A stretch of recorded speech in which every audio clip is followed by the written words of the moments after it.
السلام علیکم.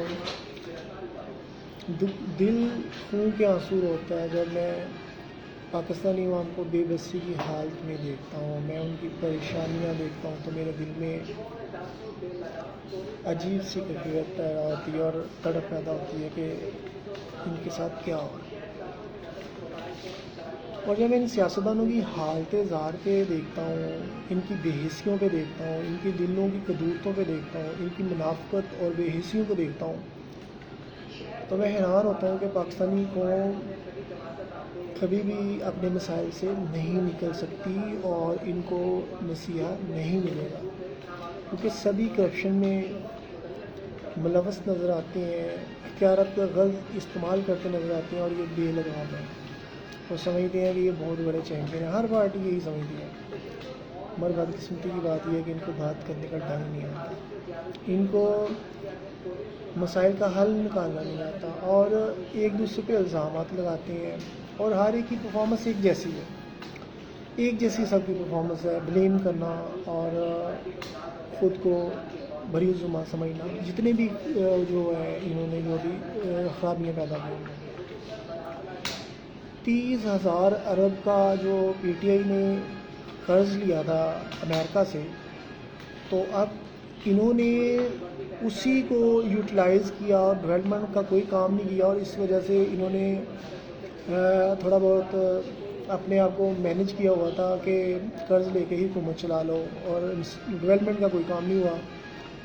تو کرپشن بھی ہوئی ہوگی، ظاہر ہے اتنا پیسہ کہاں پہ گیا، اور جتنا توشہ خانہ کیس، فارم فنڈنگ کیس علیحدہ ہیں.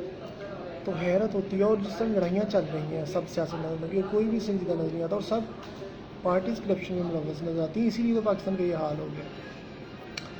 پاکستانی سیاست میں ایک بھی محب وطن جو ہو وہ نظر نہیں آتا، کیونکہ جو محب وطن ہوتا ہے وہ کبھی بھی ملک کی جڑیں کھوکھلی نہیں کرتا، پاکستانی عوام سے ان کا مستقبل نہیں چھینتا. پاکستانی افراد کے ہاتھوں میں اقوام کی تقدیر، یہاں پہ کوئی بھی فرد کی تقدیر کو تبدیل کرنے کے لیے تیار نہیں ہے. من چاہی سیاست. ابھی نظر آ رہا تھا وزیر پنجاب نے گاڑیاں خریدنے جا رہے ہیں اور بٹیروں کی دعوتوں پہ اڑ رہی ہیں، کروڑوں روپیہ خرچ ہو رہا ہے کھانوں کی ضیافتوں پہ، اور غریب شراب زدہ مار رہے ہیں، کوئی پوچھنے والا. اسی طرح وزیر اعظم جب جاتے ہیں مختلف علاقوں کا دورہ کرنے کے لیے شراب زدگان کے والے سے، تو انہوں نے بھی کوئی خود سے مدد نہیں کی، بلکہ کسی کو فنڈ تھما رہے ہیں، پیسے تھما رہے ہیں، تم مدد کر دو، تم مدد کر دو، کب پہنچے کوئی پتہ نہیں چلتا. ابھی اسے فلانت ہو رہے ہیں اور عوام کے نہ تو کیمپس نظر آئے میڈیا نے دکھائے لگے ہوئے، نہ یہ دکھائے کہ وہ بہت خوشحال ہے اور دیکھیں کیسے یونٹی کے ساتھ رہ رہے ہیں، اور کوئی بھی کیمپس کا سسٹم نظر نہیں آیا بس. اور میڈیا بھی نے بھی اوور دا ہول کوریج نہیں کی، صرف چند لوکیشن کو لیا ہے. حالانکہ میں چاہتا تھا ایک پروگرام ہوتا جس میں تفصیل کے ساتھ ہر ایک علاقے کے حوالے سے بتایا جاتا اور ان کی صورتحال کے متعلق آگاہ کیا جاتا، مگر افسوس ایسا بھی کچھ نہیں ہوا. تو لہٰذا صحیح معنوں میں جو تفصیلات ہیں وہ مل پا نہیں رہی کہ کیا ہو رہا ہے. اور اموات کا سلسلہ ابھی تک جاری ہے، اگرچہ اسلام کا جو خطرہ آتا ہے وہ کافی حد تک کم ہوتے جا رہے ہیں، مگر وہاں پہ وبائی امراض اور دوسری غیر سنجیدگی ان سیاستدانوں کی چل رہی ہیں، کیونکہ یہ بحث ہیں اور یہ نہیں چاہتے. یہ خود مسائل پیدا کرتے ہیں اور قوم کو بیکاری بناتے ہیں اور ان کے ذہنی طور پہ ڈپریشن میں لے کے جاتے ہیں تاکہ قوم میں مزید غلامی جڑ پکڑے اور یہ ہمارے خوش آمدید کا قوم کرے، ہمارے قوم میں بڑھیں اور ایک عجیب سی کفیات میں چلے جائیں. اور بنیادی ممکن ہے کہ قوم کو دیکھیں قوم ڈپریشن میں جائے گی. آج قتل و غارت، ڈکیٹیاں، جرائم، اغوا اتنے زیادہ بڑھ چکے ہیں. چند دنوں میں اتنے زیادہ بچے اور خواتین اغوا ہو رہی ہیں اور کرائم ریشو اتنا زیادہ ہوتا جا رہا ہے کہ حیرت ہوتی ہے. نہ تو قانون کی گرپ مضبوط نظر آتی ہے اور نہ ہی ادھر لوگوں کو بنیادی سہولیات دینے کے والے سے، اور نہ ہی قانون گرپ نظر آتی ہے کہیں پہ بھی، اور لا قانونیت کے خاتمے کے لیے بھی کچھ نظر نہیں آ رہا کہ جس سے ملک جو ہے وہ بہتری کی طرف جائے. تو دکھ ہوتا ہے کہ یہ سیاستدان کیا کر رہے ہیں اس ملک کے ساتھ، اور کیا یہ جنہوں نے پاکستان بنانے کے لیے قربانیاں دیں، کیا ان کی قربانیوں سے مذاق نہیں ہو رہا. انہوں نے اپنا گھر بار، جان، اولاد سب کچھ اس پاکستان بنانے کے لیے لٹا دیا اور پاکستان معرض وجود میں آ گیا۔ آج پاکستانی سیاست میں نکمے سیاستدانوں کا ہولڈ ہے اور وہ جس طرح ملک کو ہانک رہے ہیں، تو میں حیران ہوتا ہوں کہ اب یہ صرف سیاست جو صرف سیاسی پروٹوکولز کے لیے استعمال ہو رہی ہے، سیاست صرف استعمال ہو رہی ہے اپنے ذاتی ایجنڈے سیٹ کرنے کے لیے، اپنے لیے عیاشیوں کا سامان پیدا کرنے کے لیے، پروٹوکول لینے کے لیے اور اختیارات کا غلط استعمال کرنے کے لیے، اور جبکہ غریب عوام جو ہے ان کو کبھی بھی سہولیات ملتی ہوئی نظر نہیں آ رہی۔ اگر یہ اسی طرح انتقام کی سیاست ہوتی رہی اور اگر اسی طرح ہی خوش فہمیاں پلتی رہی اور بے معنی سے طریقے سے لوگوں کے ضمیر کھیتے جاتے رہے اور بے معنی سے دعوے ہوتے رہے، تو پاکستان کبھی بھی ترقی نہیں کر سکتا۔ اور جس طرح یہ چیزیں ہو رہی ہیں، ہوگا کیا؟ وقت کے ساتھ ساتھ ہم مزید قرضوں پہ قرضوں میں اضافہ ہوگا، لاقانونیت بڑھے گی، مافیاز کا راج بڑھے گا۔ آج لیکن آٹا نہیں مل رہا پورے پنجاب میں، لاقانونیت بڑھے گی، غلامیاں بڑھیں گی، کیونکہ قرضے آپ لیں گے تو ظاہر ہے انہوں نے اپنی مرضی کے تحت آپ کو چلانا ہے، آپ کی خارجہ پالیسیاں متاثر ہوں گی، پھر مختلف چیزیں۔ اور یہ ڈرامے بازی ہوتی ہے کہ جناب ایسا ہو گیا ویسا، یہ ساری جو بھی حکومت آتی ہے وہ دوسرے کی حکومت گرانے کے بڑا خوش ہوتے ہیں۔ ابھی یہ سب کچھ شوق ہے کہ الیکشن ہو گیا، جب الیکشن ہوں گے نئی حکومت آئے گی پھر کسی کو شوق چڑھ جائے گا اس کو مت گراؤ، یہ ایسے ہیں ویسے ہیں۔ یہ صرف ایک سیاسی پوائنٹ سکورنگ ہوتی ہے، اسٹیبلٹی پیدا نہ کرنے دینا، کسی کو پرفارم نہ کر دینا، یہی چیزیں چلتی رہتی ہیں۔ تو جب تک قانون مضبوط نہیں ہوگا اور جو قانون کی وائلیشن کرتا ہے اس کو سزائیں نہیں ملیں گی، اس وقت تک نہ تو پاکستان ترقی کر سکتا ہے اور نہ ہی اس کا نام کیا پاکستانیوں کو حقوق ملیں گے۔ یہاں پہ طاقتور اور غریبوں کے لیے علیحدہ جب قوانین بنیں گے تو پھر ایسے ہی ہوگا جو ہو رہا ہے، اور کبھی بھی انصاف پروان نہیں چڑھے گا۔ اور افسوس ہے کہ یہ لاقانونیت، یہ غنڈہ گردی اتنے ہائی لیول پہ پہنچ گئی ہے کہ جن کو قوم مسیحا تصور کرتے ہیں اور وہی قوم کو میوسو کی طرف لے کے جا رہے ہیں، اور 53% لوگ تو ووٹ ہی نہیں کاسٹ کرتے، اور جو کرتے ہیں وہ مجبوریوں کے تحت کوئی جعلی ووٹ ڈالے جاتے ہیں۔ اس طرح اگر اکاؤنٹنگ کی جائے، اگر مجبوری کے تحت اگر جو ووٹ ڈالتے ہیں کہ صرف تھانہ کچہری میں اس کو کوئی ساتھ چل جائے گا، یا چھوٹے موٹے مفاد کے تحت بھی ووٹ دیتا ہے، یا جعلی ووٹنگ کا اگر کنسیپٹ نکال دیا جائے تو پاکستان میں ووٹ دینے والوں کی ریشو تو بالکل 30%، 35% ہو جائے گی۔ تو وہ بھی ان میں سے بھی کچھ نظریاتی اور کچھ رشتہ داری کی بھی اس پہ ووٹ دیتے ہیں، وہ ایک علیحدہ سے سسٹم چلا جاتا ہے۔ تو ایکچوئل طور پہ تو جمہوریت کا جنازہ نکلا ہوا ہے آپ کے پاکستان میں، اور جو جمہوریت کے چیمپئنوں نے جو پاکستان کی عوام کے ساتھ کیا وہ بھی آپ کے ساتھ ہوا۔ تو اب کوئی امید نہیں ہے، کیونکہ حالات ٹھیک کرنے والے جو وہی کر سکتا ہے جو لیڈر کر سکتا ہے، جو اعلیٰ اخلاق کے منصب پہ فائز ہو، جو سچ بولنے والا ہو، جو درد قوم کا محسوس کرے، پیٹ پہ خود پتھر باندھ کے غریبوں کی مدد کرے۔ ایسے نہیں کہ جو قوم کی طرح جھوٹ بولیں، لوگوں کو بیوقوف بنائیں اور اقتدار حاصل کریں اور اپنی من چاہی اختیارات اور اختیارات کا بندربان کریں اور دولت کا ناجائز استعمال کریں، اور کوئی پوچھنے والا نہیں، اور ادارے اتنے کمزور ہوں کہ کسی کو بھی احتساب نہ کر سکیں۔ لہٰذا یہی ہو رہا ہے پاکستان میں۔ تو یہ میں سوچتا ہوں کہ کب تک یہ ان کا ایسا ہوتا رہے گا، اور کیا اللہ کی طرف سے کوئی ایک ایسی پرسنالٹی اچانک سے نمودار ہوگی جو سب ٹھیک کر دے گی، کوئی پردہ میں چھپی ہوئی۔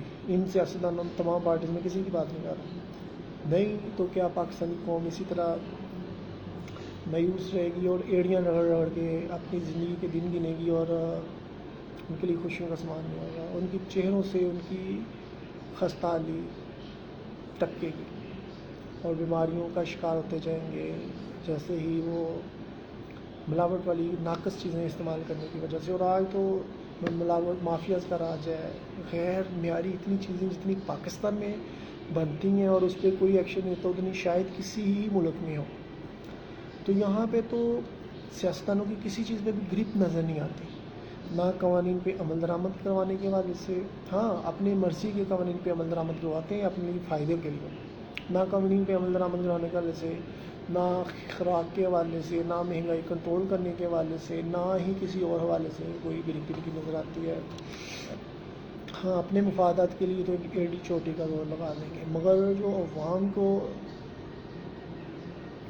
فائدہ پہنچانا اس کے حوالے سے یہ فیل نظر آتے ہیں۔ اور اتنا سا پاکستان ہے، 4-5 صوبے ہیں اس کے، ان سے سنبھالا نہیں جا رہا، اور یہ مدینے کی ریاست کا کوئی دعویٰ کرتا ہے، کوئی اسلامی نظام نافذ کرنے کا دعویٰ کرتا رہا ہوگا، کوئی کہتا ہے ہم اس طرح کر دیں گے، اس میں کر دیں گے، کیونکہ یہ دعووں سے عوام کو بیوقوف بناتے ہیں۔ خود ان کے کردار اتنا ناقص ہے کہ اللہ معاف کرے، ان کی کرتوتیں بیان نہیں ہو سکتی کسی بھی ویڈیو میں، جتنے ان کی بد کرداریاں روز پہ پہنچی ہوتی ہیں، اور جس طرح اخلاق پستی کا شکار ہے، اور گالم گلوچ اور دوسرے تیسرے اور غنڈہ گردی اور اس طرح اتنی زیادہ ان میں عیوب ہوتے ہیں، اور پھر کہتے ہیں ہماری پرسنل اٹیک نہ کرو۔ جب تمہارا اخلاقی طور پہ ٹھیک نہیں ہو تو تم کیسے پرفارم کر سکو گے؟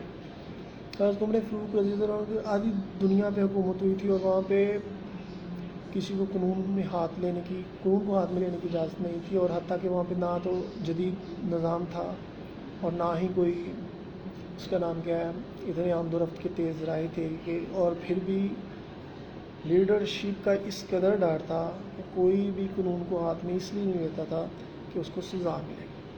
آج سزا کا نظام ناقص ہو گیا پاکستان میں، آج انصاف بھی بکتا ہے، چاہے تھانہ میں، کچہری میں، ہر جگہ انصاف بکتا ہے۔ تو غریب کے لیے انصاف تو کہیں بھی نہیں ہے، مگر بڑوں جو امیر طاقتور ہیں ان کا وہ اختیار کا غلط استعمال بھی کرتے ہیں، اور ان کے لیے انصاف بکتا بھی ہے، اور وہ ان کو کچھ پوچھنے والا بھی نہیں ہے۔ تمام خرابیاں بڑوں کی پیدا کی ہوئی ہیں۔ چھوٹے غریب مزدور انسان نے کیا پاکستان کی ترقی میں روڑے اٹکانے ہیں؟ یہی پاکستان کی جڑیں کھوکھلی کر رہے ہیں، اور پھر چیمپئن بھی بنتے ہیں محب وطن ہونے کے۔ اور میں کہتا ہوں، اور یہ پھر میڈیا اینکرز کہتے ہیں جی تم غداریوں کے پرمٹ نہ مانگ رہو، کیونکہ کوئی غدار نہیں، سب محب وطن ہے، یہ ہیں وہ ہیں فلانا ٹھیک ہے۔ بات احساس کی ہوتی ہے، احساس نہیں ہے ان کو۔ اگر یہ بڑے محب وطن ہیں تو ان کو احساس کیوں نہیں، ملک صحیح معنوں میں کیوں نہیں چل رہا؟ اس کا مطلب یہی ہے کہ لا علمی ہی نہیں صحیح، مگر یہ ملک کو یہ نقصان کا باعث تو بن رہے ہیں۔ جس طرح آج یزیدی سوچ پروان چڑھی ہوئی ہے، شیطانیت معاشرے پر پروان چڑھی ہوئی ہے، ہم حقیقت میں ایسا نہیں کرواتے ہیں اپنے آپ کو، مگر ہر کوئی شیطانی ایجنڈے کو فالو کرتا ہے، ظلم کو پسند کرتا ہے، اور اپنی من چاہی خواہشات کی تکمیل کے لیے ہر حد سے پرے جانے کے لیے تیار ہے، تاکہ اسے آسائشیں مل جائیں، جبکہ وہ اللہ کی خاطر نہ ہی وہ کسی سے نفرت کرتا ہے، اور نہ ہی اللہ کی خاطر محبت کرتا ہے۔ اور یوں معاشرے میں شیطانیت بڑھ گئی، پر پروان چڑھ گئی، اور یزیدیت کا نظام پروان چڑھ گیا، اور حقیقت میں ہم کیا ہے مسلمان اور حسینی سوچ کے پیروں ہیں، جبکہ یزیدیت ہر جگہ نظر آتی ہے۔ اس لیے مظلوم بے بکس لوگ مدد کے لیے بگاڑتے ہیں۔ آج سیاستدانوں میں بھی یزیدوں کی کمی نہیں ہے، کیونکہ یزید کا کام یہ تھا کہ قانون کو اپنی مرضی کے تحت ہانکو، اپنے مفاد کے لیے استعمال کرو، اور مظلوم کے حقوق چھینو، اور مظلوم کو دباؤ، اس پہ ظلم کرو۔ یہی نظام یہ کر رہے ہیں، اور اس میں علماء دین کا بھی ہاتھ ہے، جو ایسے لوگوں کی حکومتوں کو پروان چڑھاتے ہیں، اور ان کو ٹھیک کرنے کی بجائے ان کی ہاں میں ہاں ملاتے ہیں، تاکہ ان کا مدرسہ چل جائے، یا ان کا کوئی، اور ایسے ہی پیر جو چاہتے ہیں کہ ان کو فائدہ ہو جائے اور ان کی خانقاہیں چل جائیں۔ ان کو سوچنا چاہیے کہ اس طرح یزیدی نظام کے پیروکار بن کے وہ کس قدر انسانی کی تباہی کا باعث بن رہے ہیں۔ اور یہ دیکھا جائے تو صوفیہ اعظام جتنے بھی ہوئے ہیں، انہوں نے کبھی بھی وقت کے یزیدوں کے ساتھ یزیدوں یا حکمران کوئی بھی تھا ان کو ہاتھ نہیں لاتے تھے، نہ ملتے بھی نہیں تھے۔ اس لیے نہیں ملنا پسند فرماتے تھے صوفیہ اعظام، چونکہ وہ ظالم ہوتے تھے اور انسانوں کے حقوق چھینتے تھے، اور وہ سمجھتے تھے کہ صوفیہ کو ہم نے نذرانہ پیش کر دیا تو یہ درویش ہے، اس پیسوں کا بھوکا ہوگا، تو چلو جی اس کو نذرانہ پیش کر دیا ہے، اب یہ ہمارے لیے دعائیں کرے گا، اور ہمارے پہ خدا کی رحمتیں ہوں گی، اور ہماری بخشش بھی ہو جائے گی۔ ہم حرام کھا رہے ہیں، تھوڑا سا صوفی کو بھی حرام کھلا دیتے ہیں، اور وہ پاکیزہ صوفیہ تھے، وہ حرام نہیں کھانے والے تھے، اور وہ ان سے ملنا بھی پسند بھی نہیں کرتے تھے، اور بتاتے تھے کہ ہمیں تم سے نفرت ہے، کیونکہ تم عوام کی تباہی کا باعث بن رہے ہو، اور تم نے معاشرے کو تباہ کیا ہے، اور اس معاشرے کی تباہی کی وجہ سے ہی ہم تم سے ملنا پسند نہیں کرتے۔ تو تم اپنے جو بھی حرکات کر رہے ہو تم خود اس چیز کے ذمہ دار ہو. یہ ہر دور کے ولی کے سیرت کو اٹھا کے دیکھ لیں, ان کے کردار کو اٹھا کے دیکھ لیں, انہوں نے کبھی بھی طاقتور شخصیات سے ہاتھ نہیں ملائے تھے, کیونکہ وہ امام برحق حضرت امام حسین رضی اللہ تعالیٰ کو اپنا امام مانتے تھے, اور وہ کبھی بھی غلط کسی قسم کا کسی غلط انسان کا جھنڈا سیٹ نہیں کرتے تھے.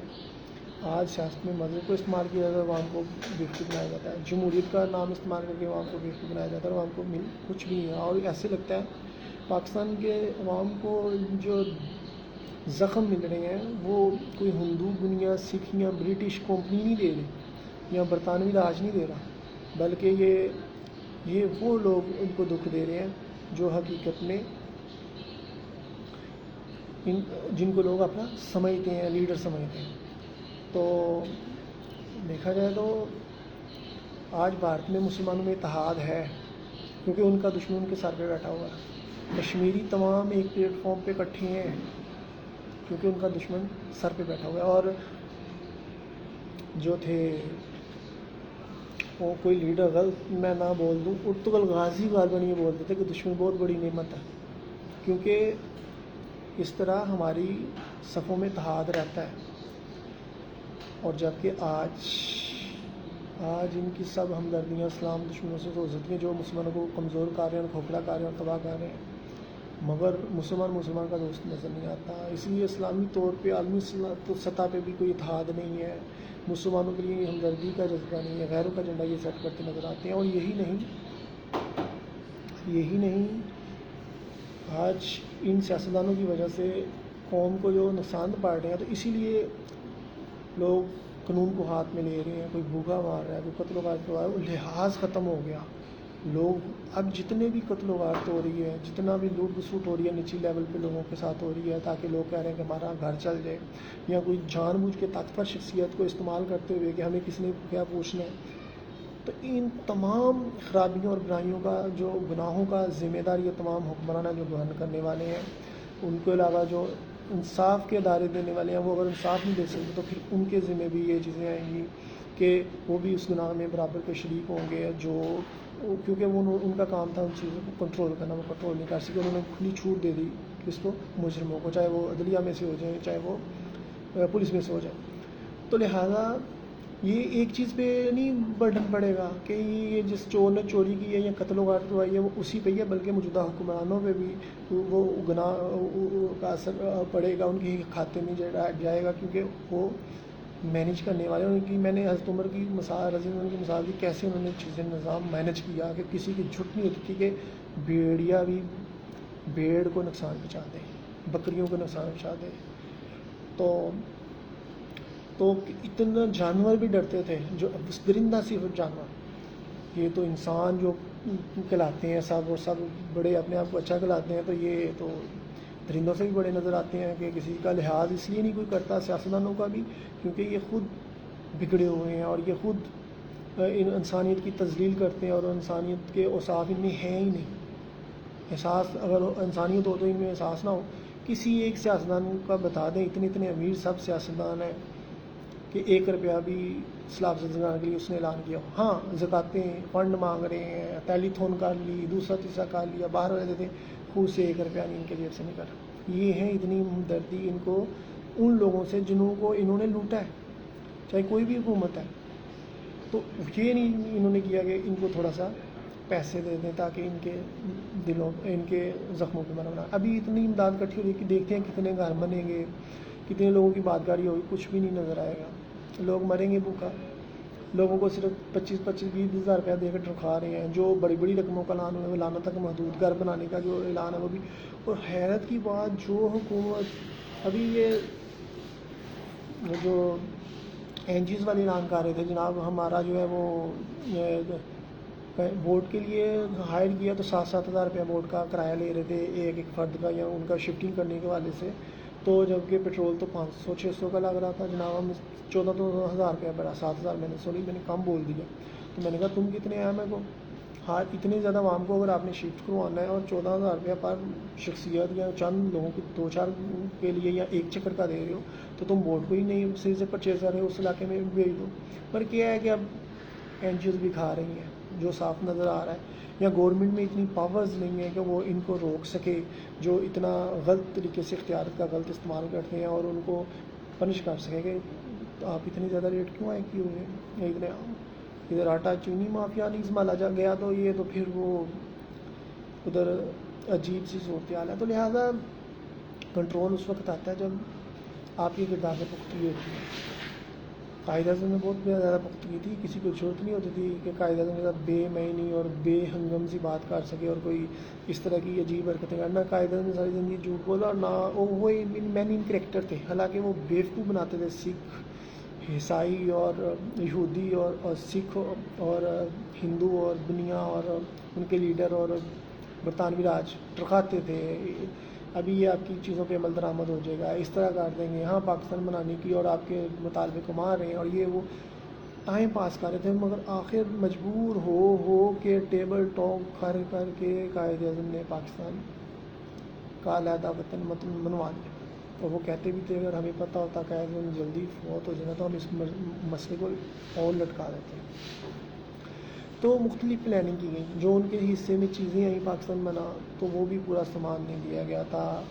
مہاجرین کی بات کاری کے حوالے سے دیکھا جائے، جو ان کو پیسے ملنے تھے یا جو بھی انفراسٹرکچر ملنا تھا وہ بھی نہیں دیا گیا. اور قائد اعظم نے ان مشکل حالات میں اداروں کی دوبارہ سے بنیادیں رکھیں اور دوبارہ سے تعمیر کیا، تنخواہیں دیں، اور کس طرح ملک کو چلائی. یہ قائد اعظم کی لیڈرشپ کو خراج تحسین پیش ہوتا ہے. یہ لیڈر یہ اتنے قرضے اٹھا کے بھی چلائے ملک کو، ادارے ہونے کے باوجود بھی ان سے ملک نہیں چلتا، کیونکہ یہ نکمے، نااہل، جھوٹے، بیوقوف، بے حس ہیں. اور یہ تجزیہ کار جو بکتے ہیں یہ سب فکس ہوتا ہے.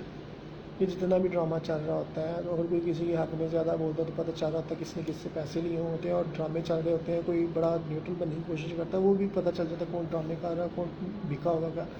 تو سچائی آج کے دور میں دم پہنچ چکی ہے، اور یہاں پہ منافقت، رائے کاری، اور پھر اس فضا میں انسانیت نہیں پروان چڑھ سکتی، حیوانیت ہی صرف پروان چڑھی اور چڑھی ہوئی ہے.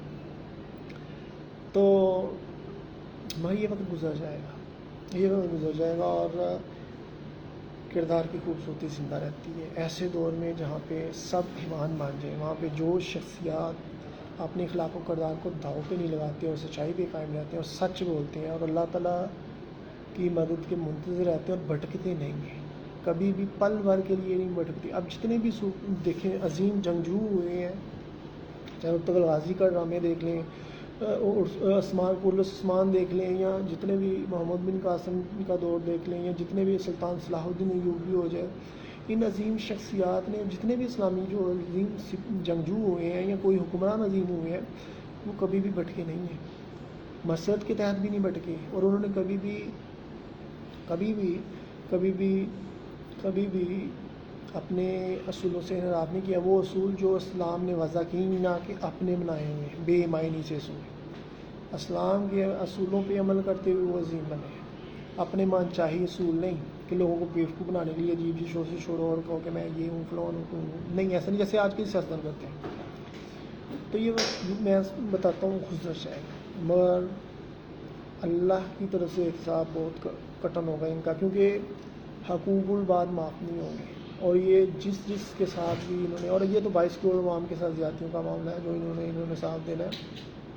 اور دوسری بات یہ ہے، مولوی نے توبہ کے جو گناہوں کے پرمٹ دیے ہوئے ہیں ان کو بھی اس میں برابر کے شریک ہوں گے. اور جو یہ کہتے ہیں کہ جناب میں ادھر ٹیچنگ نہیں کر رہا، میں حقائق فیکٹ فائنڈنگ بتا رہا ہوں، تو یہ ان کی نیتیں بری ہیں، ان کی سوچیں بری ہیں. یہ صرف کھانا جانتے ہیں، بیوقوف بنانا جانتے ہیں، اور پاکستانی قوم بیوقوف بنتی ہے. جو چند لوگ ان کی باتوں میں آگے اشتعال انگیزی، زیادہ تر عوام تو میں نے جیسے بتایا کہ ان کو انٹرسٹڈ نہیں ہے پاکستان کی سیاست سے میوز ہے.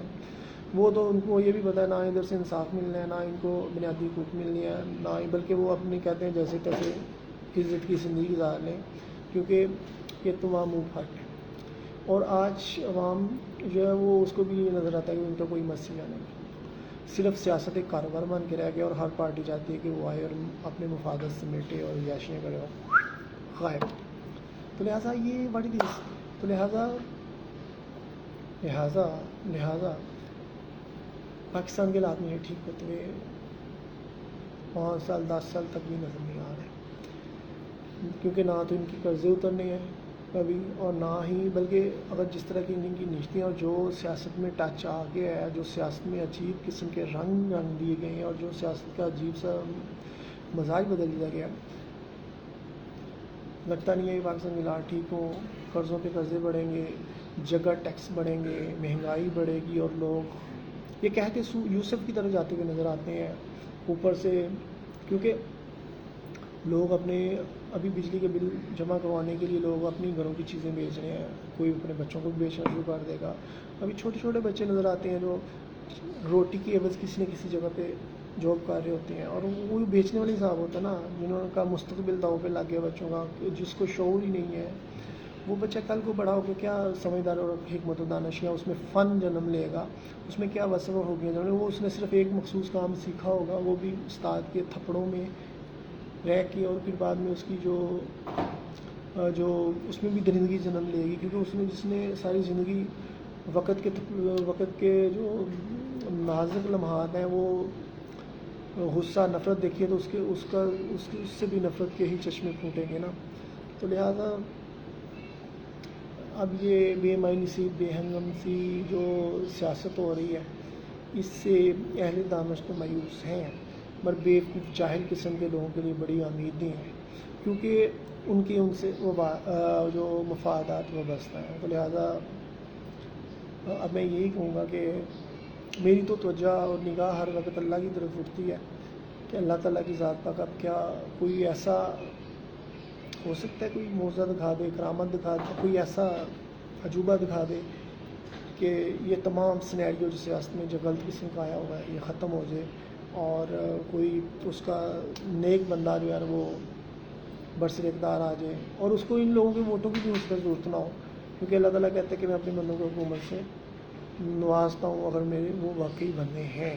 سلمان کو حکومت دی، داؤد کو حکومت دی، تو مگر اس کے لیے کوئی وہ بھی شخصیت ہو سکتا ہے، کوئی غار میں بیٹھا ہو جو بندہ نکال دے، جیسے اللہ نکال دے، جیسے حضرت امام مہدی نے بھی آنا ہے، حضرت عیسیٰ نے بھی آنا ہے، دجال نے بھی آنا ہے. تو یہ چیزیں آنی وہ شخصیات ہیں نا. تو اسی طرح ہو سکتا ہے اللہ کا بندہ کسی غار میں بیٹھا ہو اور آ جائے اور سارے دنیا کا نظام کنٹرول میں کر لے.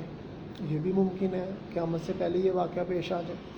اور جتنی بھی عالمی سطح پہ جو چپکلشیں لڑائیاں اور جو غلط قسم کے عداوتوں کی جنگیں چل رہی ہیں، ان کا خاتمہ کرتے ہوئے ایک انصاف میں مبنی حکومت پوری دنیا میں قائم کر دے، کیونکہ اسے اللہ کی تائید اور نصرت حاصل ہوگی. تو لہٰذا ہاں، یہاں پہ نااہل قسم کے لوگ بڑا اپنے آپ کو عالم اسلام کے لیڈر کہتے ہیں، جبکہ کشمیر پہ ان کو بولنے کی توفیق محسوس نہیں ہوئی. کشمیری ادھر مار رہے تھے اور کشمیر بھیج دیا. بیچنے والے صاحب ہے نا، آپ اس کے اوپر سے پلیٹ میں رکھ کے واپس کر دیا، اور اتنی کمزوری دکھا دی. اور یہ خوش فہمیاں کہ میں نے کشمیر ذات کروا لینا تھا، کیا آزاد ہوا، کچھ بھی نہیں. اور غریب وہ کشمیری مر رہے ہیں بھوکے اور انصاف کے لیے ترس رہے ہیں، اس کے لیے کسی نے آواز نہیں اٹھائی، اور خود اپنی نااہلی کی وجہ سے حکومت چلی گئی تو پورا پاکستان سر پہ اٹھا لیا. تو لہٰذا یہ اس لیے بات میں پی ٹی آئی کو زیادہ تنقید ہوں، یہ اپنی طرف سے بڑی جماعت بنتی ہے کہ ہم بڑے سچائی کے مسیح ہیں، جبکہ ان کا لیڈر کو بھولنا نہیں آتا. یو ٹرن پہ یو ٹرن لینا، لٹو کی طرح گھومنا سیاستدان نہیں ہو سکتا. یہ لازمی مجھے لوگ کہتے ہیں یہ بڑا پیک پہ چلا گیا ہے، میں کہتا ہوں یہ تنزلی کی طرف جا رہا ہے. بہت تیزی سے یہ پارٹی نیچے گرے گی بہت جلد، جس طرح مجھے نظر آتا ہے، کیونکہ انہوں نے کرنے کے کے لیے کچھ نہیں ہے، ان کے پاس پلان نہیں ہے. پہلے بھی 3-4 سال 4 سال حکومت نہیں، کوئی پلان نہیں. اب یہ امریکہ کو للکا رہے ہیں، ساتھ ساتھ تعلقات بھی بنا رہے ہیں. اور دوسری چیز ہے، ان کو قرض کون دے گا؟ اگر فرض کریں اگر یہ کہتا ہے کہ امریکہ کے سازش کی ہے، تو کل اگر یہ اس کو تو پہلی بات حکومت نظر آتی ہی نہیں ہے. اگر آ بھی جائے اس کی حکومت تو اس کو قرض کون دے گا؟ تو یہ کیسے ملک چلے گا؟ پہلے بھی 4 سال میں 4.5 سال میں اس کی پلاننگ نظر نہیں آئی، نہ ڈیولپمنٹ کا کام نظر آیا. تو یہ کیا کیسے؟ اور جس طرح یہ دعوت کی اور لڑائی جھگڑالو قسم کی سیاست شروع ہو گئی ہے پاکستانی لوگ بتا دیا آپ کو کہ بھائی میں چلتا ہوں، خدا حافظ.